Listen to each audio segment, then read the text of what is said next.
Hi everybody, I'm Zan from Fell and Fair, and as we're heading up to Weekend Warrior, we wanted to do a quick video explaining the armor rules and how that works at Weekend Warrior. So whenever you choose an armor system, there's going to be pluses and minuses to it, right? When you're simulating combat, you know, the ultimate way of telling if you defeated someone is if you kill them. Well, we can't do that at Weekend Warrior, so we have to create a simulation. And we've chosen a hit point system and a stacking point system that is localized to body parts. The reason we've done this is, one, we want to incentivize people to wear good and quality gear that is good looking and that sort of stuff. We don't want to incentivize people kind of trying to game the system through a certain, basically kind of compromising the looks and the function of their outfit in order to get a certain number of points or something like that. And then we want to incentivize combat and incentivize striking at certain areas rather than prioritizing higher value targets rather than just striking someone anywhere just because you can.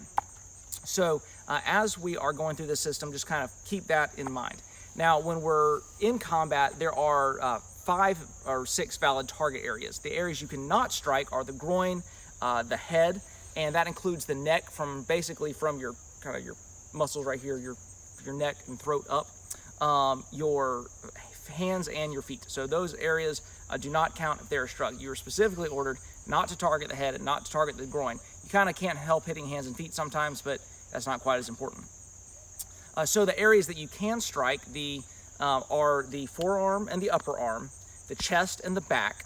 Now the upper arm is shoulders to your elbow, and the lower arm is elbow down. And then you have your upper legs, which is above your knee through your buttocks, and then kind of through your pelvic area. And then the lower leg, which is from the knee down. Now, armor is also localized. So for example, if I was wearing this bracer, it doesn't cover all the way up to my elbow, but because the lower arm is counted as from the elbow down, if I'm struck in the elbow, it counts as my lower arm. Same thing for, you see there's an opening here. If I was to get struck right there, this would still count as armored. Once again, there's pluses and minuses to every system. This is the one we've chosen. This is just how we're gonna make it work, all right? So even if you strike someone right here above the bracer, it's still the lower arm. They still get the credit for that armor. And then once again, if you're struck in the side, you can kind of make the choice. Did it feel like it was more on the front, more on the back? Now this is updated. We used to actually have side points as well, and then we used to also separate shoulders and buttocks from the upper arm and upper legs. That's new, so we're just simplifying it completely. So just keep that in mind as well. So when we're dealing with armor, we have a total of 5 armor points. Now what does that mean? Now everybody has 1 point all over them, meaning if you are struck with any weapon in any area of your body and you don't have armor there, you automatically lose its function. So if you're struck in the upper left arm, you lose the function of your arm. Now you don't have to bring it back behind here. You can just kind of let it hang useless at your side. Same thing with your leg. You just kind of drag your leg. You don't have to hop around on one leg like you see some people do. You can just kind of drag it, basically lock out your knee and don't use it to really move. So just you don't have to over dramatize it, but that's just the way you lose limbs. And then so any point without armor struck anywhere, that's count as you've lost that limb. Now you are considered mortally wounded and out of the fight if you are struck in the chest or the back, or if you lose 2 limbs. That can be an arm and a leg, or 2 arms, 2 legs, etc. You're considered done, out of the fight. In which case you need to go to the healers for the healing rules and how to get all this stuff back. See our video on healing and medics. So you can add basically greater defense levels by adding armor.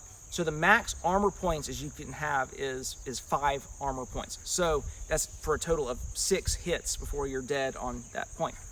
Now armor does stack, so you can add different types of armor on top of each other to increase that level to max out at 5. Now the levels of armor that we have, the lowest level is 1 additional point, which is padded armor. So that is things like gambesons and other padded coifs and that sort of stuff, padded greaves and bracers, and leather armor. That has to be at least 6-ounce leather or heavier. This is about a 9-ounce bracer right here. And so that gives you 1 point. So if I had this bracer and I was struck with a single-handed weapon right here, if you have questions about the weapon damages and that sort of stuff, see our combat video. If I'm struck here with a sword, then this arm is still functional until it's struck again. Now, if I'm struck with a two-handed weapon that does 2 damage, this is only 1 point, so that's 1 point, and then my arm is 2 points. That arm is useless. Now, the next level, the 2 points, is metal reinforced, steel reinforced leather. So something like this splinted, this bracer that has metal splints on it, or this greave that is just splinted armor. So it's got, holes in it, it's made of strips of metal. So that gives you 2 points.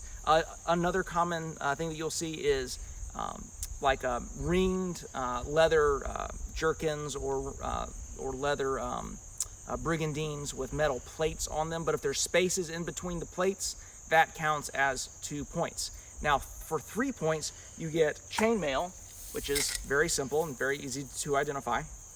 So this gives you 3 additional points. Or things like plated armor like lamellar, or brigandines that overlap. And so this is one thing that we'll point out for you, especially if you're new. It's hard to identify sometimes if something's a metal reinforced leather brigandine, or if it is a 3 point, which would be 2 point value, or if it is a 3 point value overlapping plate brigandine that just happens to be covered with leather, so you can't see it. So if you have questions about that, we will point them out at the event.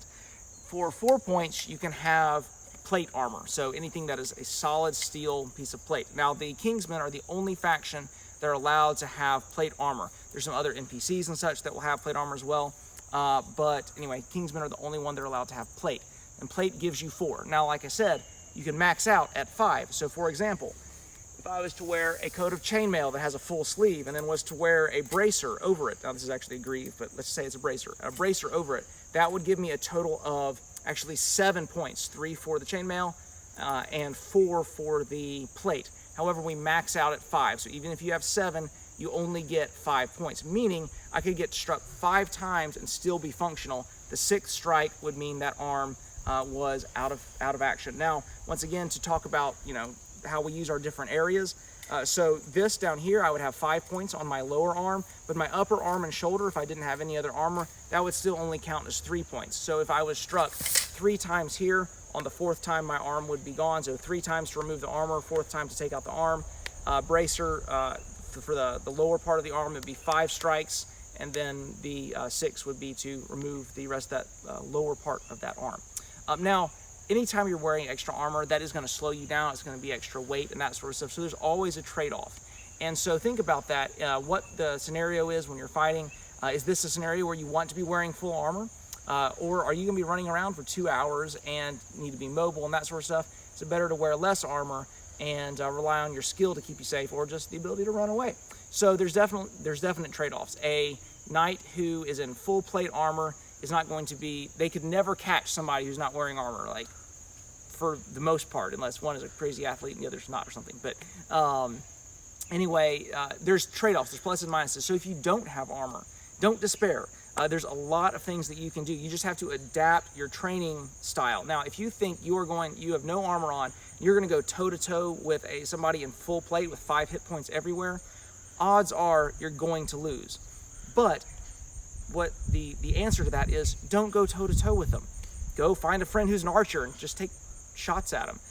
Find some friends, team up on them, that sort of stuff. So just because an obstacle in a head-to-head situation seems insurmountable, that doesn't mean that that's unfair, or that you should then just despair of that fight. There's ways to get around that. There's ways to improvise, to adapt, and to overcome that obstacle. So like I said, if you're one of those people who's coming without armor or with very little armor, don't worry about that.